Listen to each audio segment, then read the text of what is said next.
Joseph, fils de David, ne crains pas de prendre chez toi Marie, ton épouse, puisque l'enfant qui est engendré en elle vient de l'Esprit Saint. Elle enfantera un fils, et tu lui donneras le nom de Jésus, c'est-à-dire le Seigneur sauve, car c'est lui qui sauvera son peuple de ses péchés.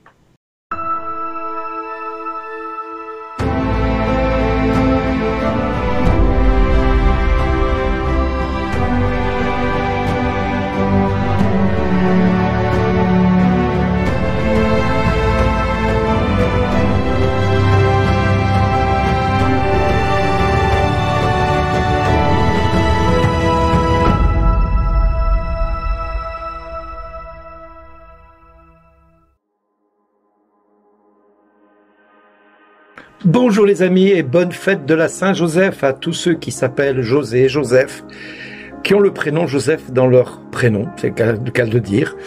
En tout cas, je souhaite une bonne fête à chacun de vous et je sais que certains ont commencé une neuvaine pour arriver aujourd'hui au dernier jour. Eh bien, croyez que ce que vous avez demandé auprès de Saint-Joseph, vous l'avez déjà reçu et vous le verrez s'accomplir. Et la première des choses que vous allez voir et recevoir dans votre cœur et dans votre vie, eh bien, c'est ce que l'ange a dit à Joseph. Ne crains pas de prendre chez toi Marie. Alors, Marie n'est pas votre épouse, Marie est votre mère. Marie est notre mère à chacun. Parce qu'elle est notre mère et que nous sommes ses enfants, nous sommes donc tous frères et sœurs en Christ. Et par cela même, nous avons comme Seigneur et Sauveur son Fils, le Fils de Joseph et Marie, Jésus, Fils adoptif de Joseph. Et il n'en demeure pas moins que aujourd'hui, l'Église a fait le choix de célébrer Joseph dans toute sa grandeur et son humilité. On ne parlera pas beaucoup de Joseph dans l'histoire des évangiles. On dira simplement que Jésus est le fils de David parce qu'il vient de la lignée de Joseph, qui était lui-même de la lignée de David. Et donc, si Joseph, qui fut charpentier, fut l'homme que Dieu choisit pour éduquer, pour faire grandir Jésus, pour lui apprendre le métier de la menuiserie, pour lui apprendre la vie, les premiers pas certainement, jouer avec lui, le porter dans ses bras, le porter sur ses épaules, le garder tout contre son cœur, en prendre soin et prendre soin de sa mère, son épouse. Joseph aujourd'hui est avec nous dans le ciel et il intercède pour tous les saints que nous sommes. Il intercède pour que la volonté de Dieu se fasse dans nos vies. Il intercède parce que c'est son appel d'intercéder pour l'humanité comme il l'a fait depuis le jour où l'ange Gabriel est venu lui annoncer qu'il allait avoir la charge du Fils de Dieu, du Seigneur des Seigneurs, du Roi des Rois, de la lignée de David. Oui, cette lignée qui vient depuis Abraham et qui est aujourd'hui jusqu'à nous accomplie puisque Abraham fut le père d'un grand nombre de nations et il l'est toujours. Nous sommes fils d'Abraham, nous sommes tous fils d'Isaac, de Jacob, mais également fils de David. Ce David qui a mené le peuple d'Israël vers des victoires, vers l'institution d'Israël, cette nation qui aujourd'hui encore pose question, pose problème dans beaucoup de nations, puisque Israël est un pays qui n'est pas un peuple ordinaire. Israël est composé d'hommes et de femmes que Dieu a choisis comme étant un peuple reconnu, parce que Israël a reconnu qu'ils avaient été choisis par Dieu. C'est pas le peuple élu comme nous avons l'habitude de le dire. Non, pour les Juifs, ils ne sont pas le peuple élu, ils sont le seul peuple à avoir répondu présent à Dieu qui s'est manifesté à eux. Tous les autres peuples ont préféré servir d'autres dieux. Et ces autres dieux ont conduit, pour la plupart des peuples, à les voir dépérir au fil du temps. Israël existe depuis Abraham, Isaac, Jacob et jusqu'à aujourd'hui. Israël demeure et demeurera éternellement. On parle de la ville de Jérusalem qui sera éternelle et on parle également de ce peuple qui nous montre le chemin pour chercher Dieu, chercher sa voie, chercher ce chemin qui conduit à Sion, qui conduit à ce territoire que Dieu nous a acquis au prix de son sang. Ce territoire qui est le royaume de Dieu, celui de la bonne nouvelle. Alors nous, chrétiens, nous sommes les descendants d'Abraham, certes, mais nous sommes aussi descendants du peuple juif et nous avons comme frères aînés tous nos frères juifs et nos sœurs juives. Nous sommes tous membres d'une même famille. Et si beaucoup pensent que nous sommes enfants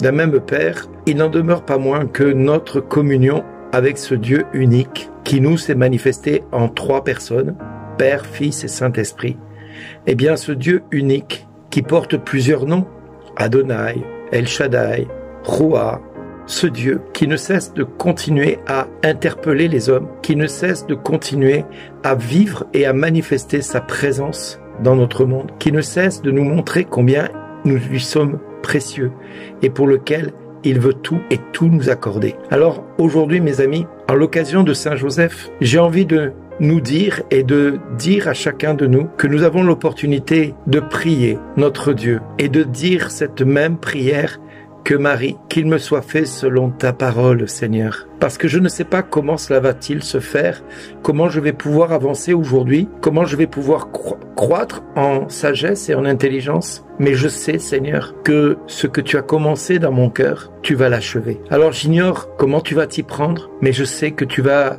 faire comme pour Joseph. Tu vas lui mettre un ange, tu vas nous mettre un ange. Et cet ange va nous guider tout au long de notre vie spirituelle. Cet ange va nous accompagner dans nos décisions, dans nos choix, dans nos déclarations, dans nos affirmations, dans nos proclamations, dans nos actes de repentance, dans nos actes d'humilité, dans nos actes d'amour et de charité, dans nos manques d'audace, dans nos actes de foi. Oui, frères et sœurs, aujourd'hui, demandons à Joseph d'intercéder pour que, en nous, cette semence d'espérance qu'est le Christ puisse jaillir au plus profond de nos vies et exploser en un feu d'artifice de gloire de la présence de Dieu dans nos cœurs, dans nos vies. Prions le Père qu'il manifeste sa puissance par son esprit dans nos vies et que nous puissions être à l'exemple de Joseph, des veilleurs, des guetteurs, des hommes et des femmes qui allons prendre soin du Fils de Dieu dans notre quotidien, en nous intéressant à ce qu'il vit, en nous intéressant à ce qu'il désire, en cherchant à pourvoir à tous ses besoins, en veillant à ce qu'il ne manque de rien, pour que personne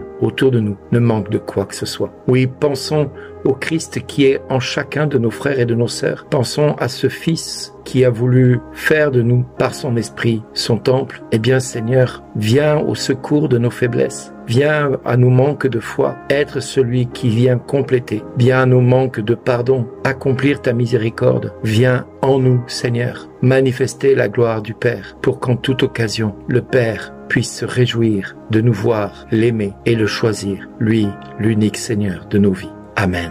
Merci Seigneur, et merci d'exister.